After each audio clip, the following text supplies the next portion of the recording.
Za mu ɗan yi explanation na introduction to Python da muka yi wancan satin. Why Python? Me yasa ya kamata ka zaɓi Python? Python is simple to use, easy to understand, among the most powerful programming languages, very easy to learn. Shi yana da sauƙin amfani kuma yana da sauƙin koyo, sannan kuma yana da sauƙin fahimta, sannan kuma yana cikin programming masu ƙarfi a duniya.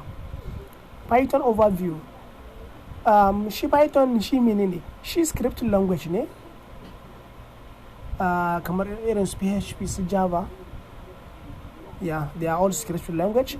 And then object oriented ne, ma'ana yana aiki da classes kamar Java inda take da shi. Object oriented ne. Za ka iya ɗaukar object, yana da methods da attributes. Za ka iya haka. In ma baka yi haka ba, duk still zai aiki. Then is an interpreter, ma'ana baya buƙatar ya compiling. Shi kawai idan ka rubuta code ɗinka karona, kana interacting ne directly to interpreter. Ba kamar Java ba da sai kai compiling Java C, kai compiling kaza. To shi baya buƙatar compiling ko building. Kawai in kai running ɗinsa, it will interpret the code. Easy to learn. Yeah, it's easy to learn. Contains good features from other languages. An zaƙulo wasu features masu kyau daga sauran programming language na duniya sai aka haɗe shi a cikinsa.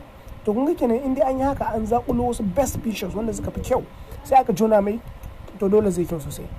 Then features ɗinsa da yake da shi. It's easy to learn the feature, easy to read. Hatta wurin karanta shi ma yana da sauƙi, ba kamar sauran procedurals ba. Akwai sauƙi sosai. Kamar English baka ji kana yi sosai, yana da sauƙi. Then huge libraries, da akwai libraries sosai wanda wasu abubuwan da an gama ma sai dai kawai ka kira sunansu ka yi amfani da su. So Python yana da huge libraries manya-manya a duniya. Portability, shi zai baka alaƙa ne kai running ɗinsa a Windows, akan Mac, akan Linux, akan koma mai kake so, kowane operating system. So it's very portable. Then interface to all major databases. Shi interface ne shi na all major databases. Ma'ana duk wasu database in duniya kamar su MySQL, MSQLite, duka sunan su Postgre, abubuwa da yawa. In dai database ne, so yana da all major databases.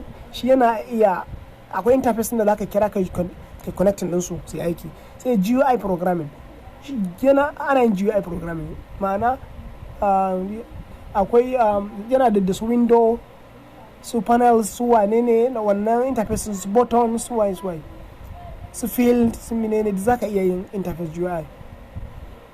So what can you do with Python? Me zaka iya yi da Python din?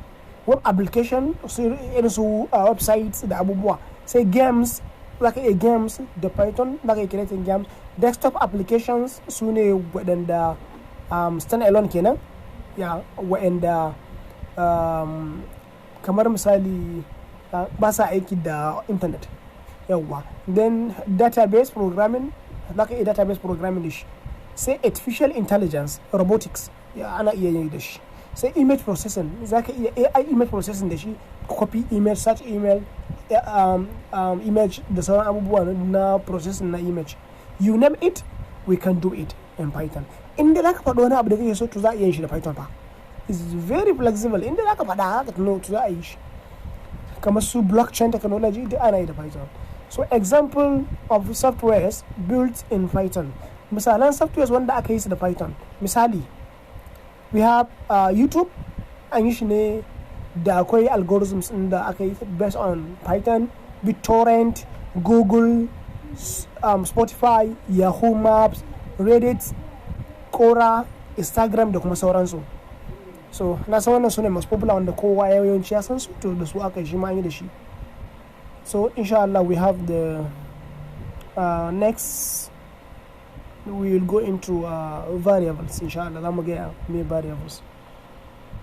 Idan kun enjoy wannan, ku ta practicing irin abubuwan da za mu yi a gaba, sai ku jira mu a gaba insha Allah.